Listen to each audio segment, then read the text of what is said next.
அப்படின்ற டைட்டிலுக்கு பொருத்தமான ஒரு கதாநாயகியாக இருக்கக்கூடிய இந்த படத்தில் ஒன் ஆஃப் த ஹீரோயினாக வந்து சிறப்பாக தன்னுடைய நடிப்பை வெளிப்படுத்தியிருக்கக்கூடிய ஸ்ருதி அவர்களே பேசுமாறு அன்புடன் அழைக்கிறோம்.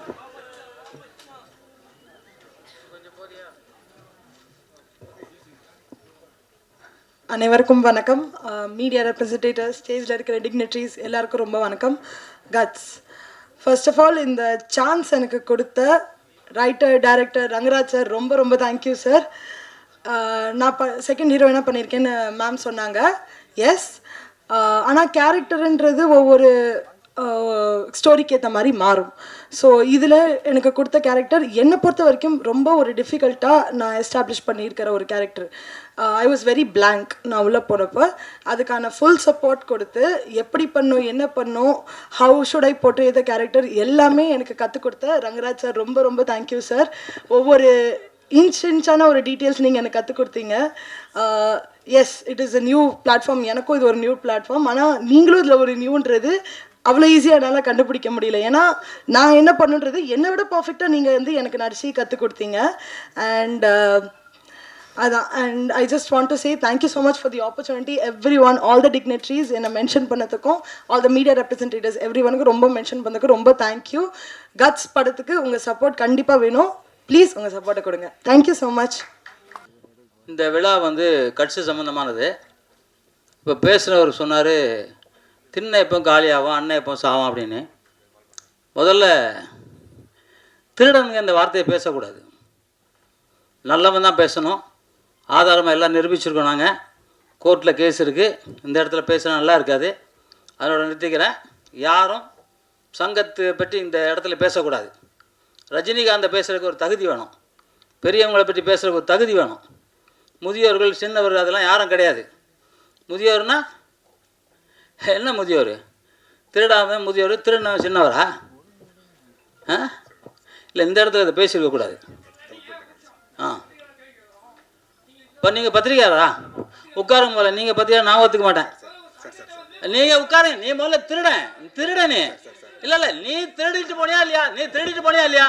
பணத்தை திருடுனியா இல்லையா? நான் ஆதாரமாக சொல்கிறேன். எவ்வளோ திருடிருக்கானே? உன் மேலே எவ்வளோ கேஸ் நடக்குது? என்னெல்லாம் திருடினது, எத்தனை கேஸ் இருக்கு? நீ உட்காரு முதல்ல. நீ பத்திரிக்காரன் சொல்லாத. நீ சொல்லக்கூடாது பத்திரிக்காரன். பத்திரிக்காரங்க பேரெல்லாம் கெட்டு போயிடும். யார் பத்திரிக்காரங்க? பத்திரிக்காரங்க யாரு? அவங்க அடுத்த நீ யாரு முதல்ல? நீ யாரா பத்திரிக்காரன்? நாங்க தான் பத்திரிக்கை நடத்தி வச்சிருக்கேன். ஆனா பத்திரிக்காரர் இல்ல. பத்திரிக்காரனா அதுக்கு ஒரு தகுதி இருக்கு. அதை படி பேச நீ யாரு முதல்ல? திருட சங்கத்தை பணத்தை திருடு பண்ண திருடனே.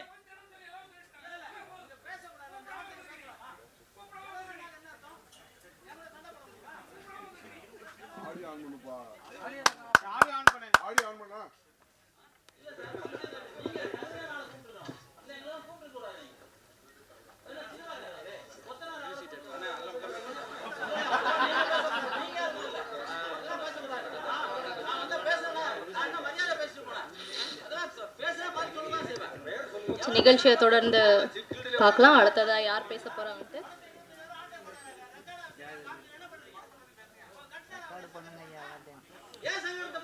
அடுத்ததாக கட்ஸ் திரைப்படத்தை பற்றி வாழ்த்தி பேசுவதற்காக கில்ட் உறுப்பினர் திரு சங்கர் அவர்களை மேடைக்கு வருமாறு அன்புடன் அழைக்கிறோம்.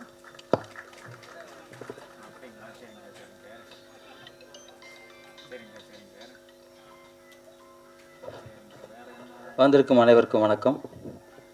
மேடையில் இருக்கும் பெரியவர்கள் அனைவருக்கும் வணக்கம். பத்திரிகை நண்பர்களுக்கும், தொலைக்காட்சி தோழர்களுக்கும், இன்டர்நெட் இனியவர்களுக்கும், என் உயிருக்கு நிகரான தமிழ் பெருங்குடி மக்களுக்கும் நன்றி கலந்த வணக்கத்தை சொல்ல ரொம்ப பெருமை அடைகிறேன். நான் கட்ஸ் ட்ரெய்லர் பார்த்தோம். மிக மிக அற்புதம். ஒரு கைத்தட்டலான்னு நினைக்கிறேன். வேகமாக கைத்தட்டலாம். ஏன்னா அது உடம்புக்கும் நல்லது, உள்ளத்துக்கும் நல்லது, ஹார்ட்டுக்கும் நல்லது.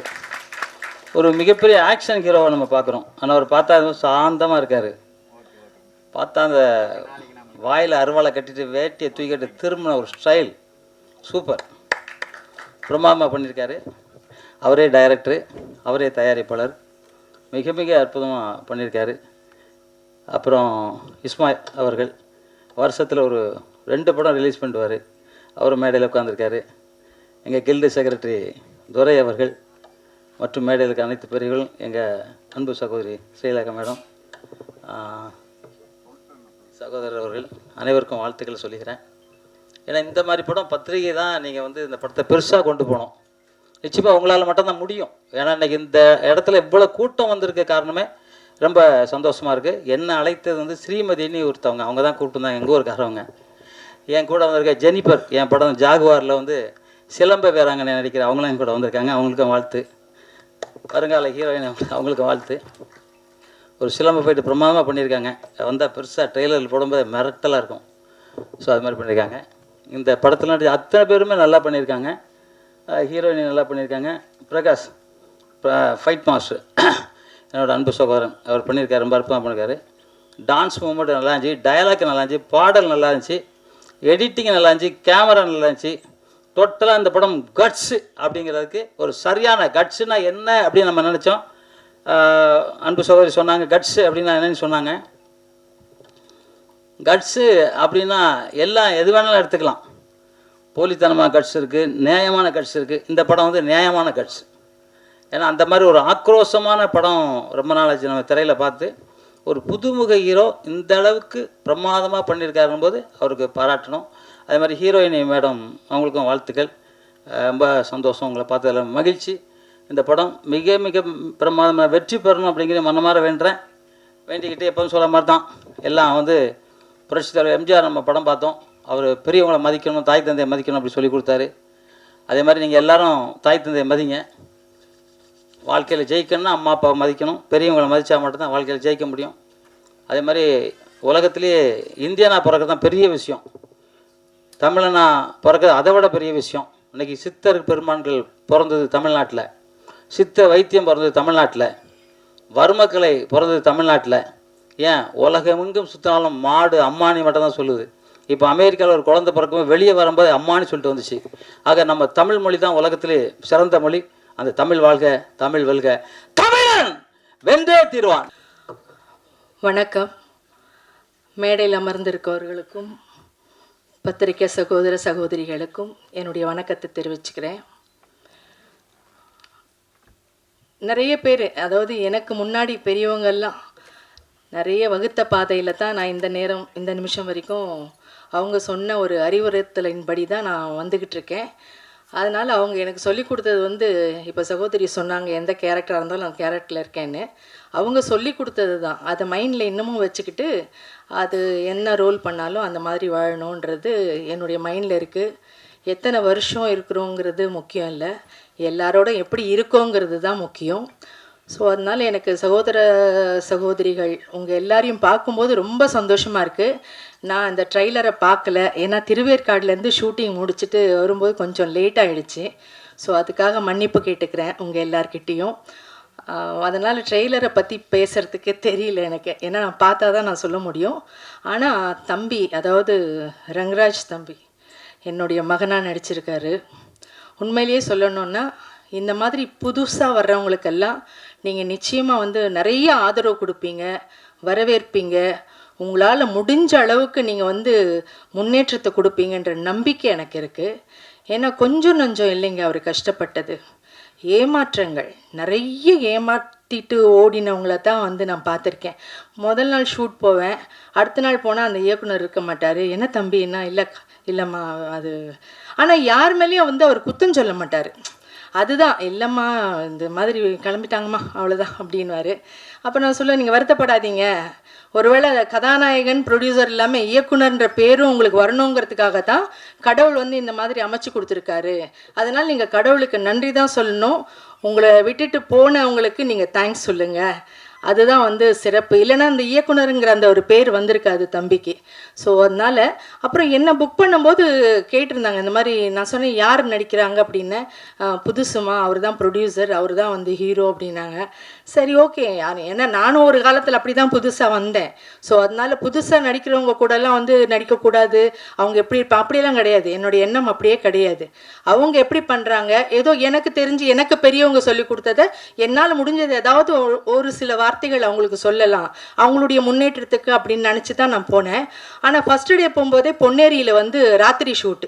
நான் மேக்ஸிமம் ராத்திரி ஷூட்லலாம் வந்து நான் ஒர்க் பண்ணுறது இல்லை, ஏன்னா வந்து ரொம்ப லேட்டு நைட் ஆகிடுச்சுன்னா எனக்கு முடியலை.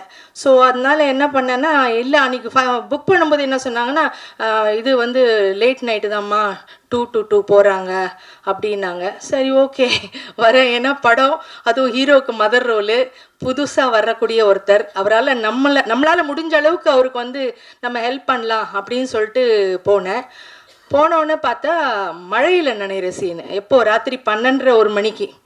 எனக்கு அந்த மழையில் நனைகிற சீன் சொல்லவே இல்லை எனக்கு. ஏன்னா மழையில் நனைகிற சீனுன்னு சொன்னால் அதுக்கு தகுந்த மாதிரி நமக்கு தேவைகள் என்னென்னமோ அந்த ட்ரெஸ்ஸு அதெல்லாம் எடுத்துகிட்டு போகலாம். ஒன்றுமே சொல்லலை. என்னப்பா மழையில் ஐயோ அம்மா உங்களுக்கு சொல்லலையாம்மா அவங்க? ஐயோ சாரிம்மா அத்தனை சாரி. நான் காரில் கிளம்பி ஷூட்டிங் முடிஞ்சு திரும்பி வர்ற வரைக்கும் அத்தனை மன்னிப்பு கேட்டுக்கிட்டு இருந்தார். நான் சொன்னேன், ஐயோ அத்தனை மன்னிப்பு கேட்க வேண்டிய அவசியமே இல்லை தம்பி, வந்துட்டோம் நடிச்சிட்டோம். ஏன்னா வந்ததுக்கப்புறம் வந்து பண்ண மாட்டேன்லாம் சொல்ல முடியாது, நடிச்சிட்டோம். அதனால் நீங்கள் அதை பற்றியெல்லாம் ஒன்றுமே அதை முதல்ல நீங்கள் இந்த மன்னிப்பு கேட்குறத விடுங்க அப்படின்னு. அதே மாதிரிங்க உண்மையிலேயே நான் வந்து இந்த தம்பி நடிக்கும்போது அந்த ஒரு மழை சீனில் நான் அவர் செத்து போகிற மாதிரி ஒரு சீனு, அதில் பார்த்தீங்கன்னா உண்மையிலேயே நான் வந்து ஒரு புதுசாக வந்த ஆர்டிஸ்ட் மாதிரி எனக்கு தெரியல. ஏன்னா அந்த அளவுக்கு ஸ்ட்ரெயின் பண்ணி அந்த அளவுக்கு வந்து ஒரு பொறுப்பாக அந்த அளவுக்கு அந்த வந்து அடுத்த ஆர்டிஸ்ட்டுங்களுக்கும் அந்த கஷ்டத்தை கொடுக்கக்கூடாது, தன்னால் அவங்களுக்கும் கஷ்டம் ஏற்படக்கூடாதுன்ட்டு நினச்சி அந்த ஒவ்வொரு கேரக்டர் அந்த ஒவ்வொரு சீனும் வந்து அந்த அளவுக்கு பிரமாதமாக பண்ணியிருக்காரு. உண்மையாக ஒரு மகன் மாதிரியே நடிச்சிருக்காரு. ஸோ அதனால உண்மையாக நான் அதில் வந்து நடிக்கும்போது எனக்கு அவர் மகனாக நடிக்கிறாருன்னே எனக்கு தெரியல. உண்மையாக நானும் அவரும் வந்து அம்மா பிள்ளையாக தான் வாழ்ந்தோம். அதில் உண்மையிலேயே எனக்கு ரொம்ப சந்தோஷம். அதனால் அவருடைய எனக்கு டைட்டில் வந்து முந்தா நேற்று தான் வந்து தானு அண்ணா தான் வந்து டைட்டில் வந்து ஓப்பன் பண்ணார்.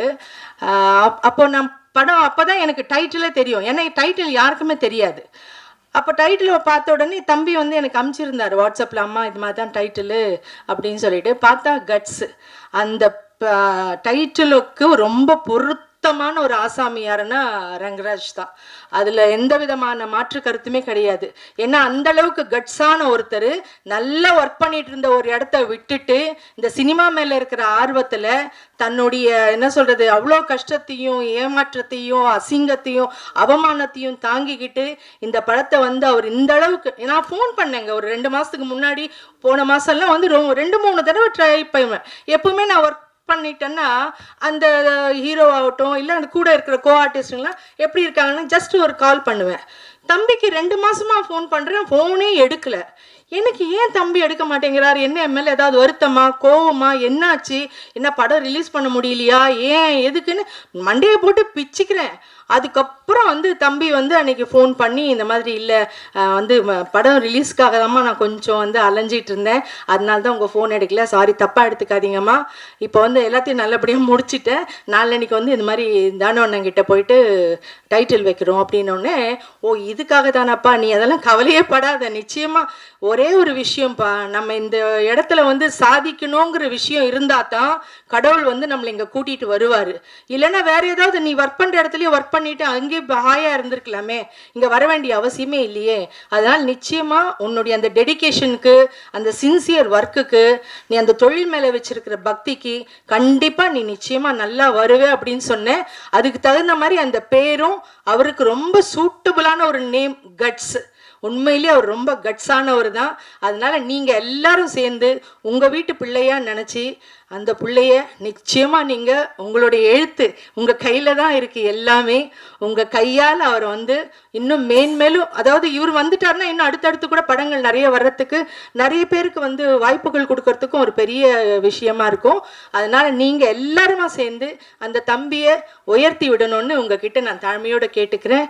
எனக்கு பேச வாய்ப்பு கொடுத்ததுக்கு நன்றி, வணக்கம். சார்னா இன்னொன்று சிவானி சார், அதில் ஒருத்தர் வந்து இப்போ பேச வராரு. அனைவருக்கும் வணக்கம். மேடையில் அமைந்திருக்கும் அனைத்து பெரியவர்களுக்கும் நண்பர்களுக்கும் எதிரே அமைந்திருக்கும் பத்திரிகையாளர்களுக்கெல்லாம் என்னுடைய வணக்கத்தை தெரிவித்துக் கொள்கிறேன்.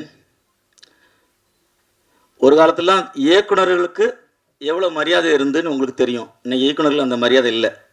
அந்த விஷயத்தில் ஒரு படத்தை அவர் எடுத்து தயாரித்து அதை இயக்கி நடிச்சிருக்கிறாரு.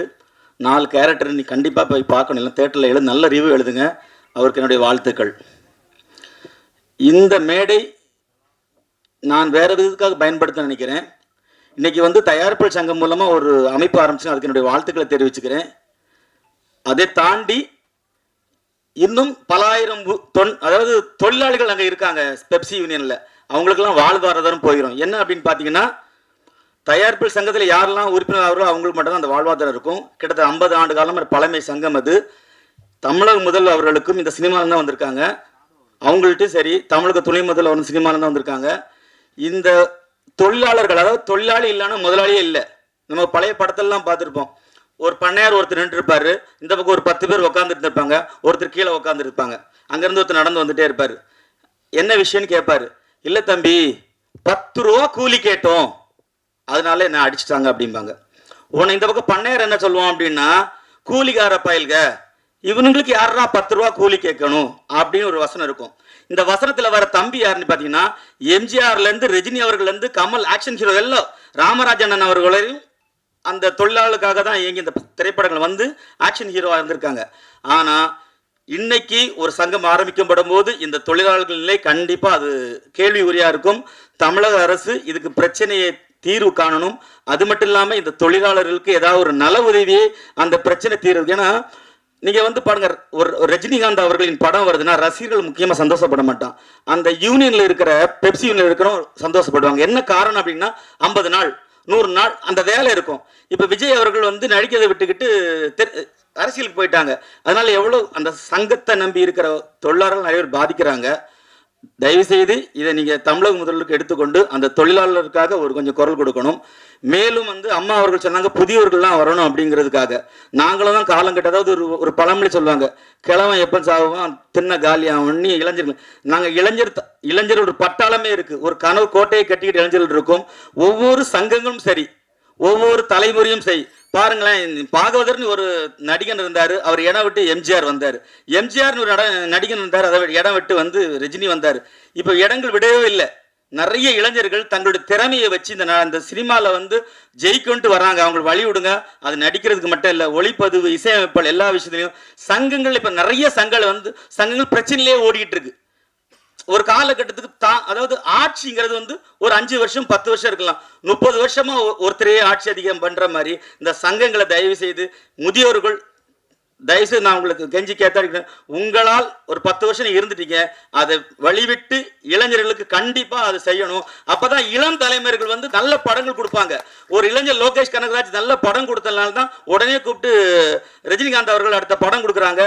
நாயகனும் நாயகம் அழகா இருந்தாதான் படம் ஓடும் அப்படிங்கிற காலத்தை கட்டி கோலமாலு கோகிலான ஒரு படத்தை வந்து கொடுத்திருக்காங்க. இப்படி நிறைய இளைஞர்கள் இங்கே இருக்கிறார்கள். அவர்கள் வெளியே வராம இருக்கிறது கார்பரேட். அதுக்காக உதாரணத்தை சொல்லிட்டு நான் விடைகிறேன். இந்த மேடை நிறைய ஒரு பணத்தை கட்ட அடுக்கி ஒரே மனத்துல என்ன அந்த பணம் அவனுக்குன்னு சொல்லுவாங்க.